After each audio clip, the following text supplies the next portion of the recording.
જો કંકુ બેટા, એ જરૂરી નથી કે તું દરેક વખતે બધાની ભૂલ ઢાંકતી રહે. ક્યારેક ભૂલને સામે આવવા પણ દેવી જોઈએ.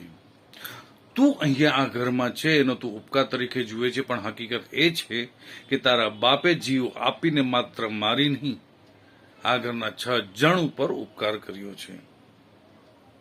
કંકુ, એક વાત યાદ રાખજે, સત્યને સાથ આપવો એ ધર્મ છે, તો અસત્યને છાવરવું અને ઢાંકવું એ અધર્મ છે.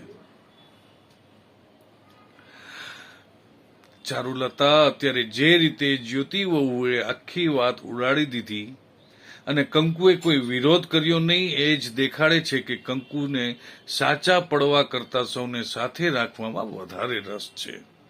ને આજના સમયમાં આવો સ્વભાવ ભાગ્યે જ જોવા મળે છે. મારી ગેરહયાતીમાં મને બીજા કોઈની ચિંતા નથી સિવાય આ છોકરીની. એ સમયે તમે એની સાથે રહેજો.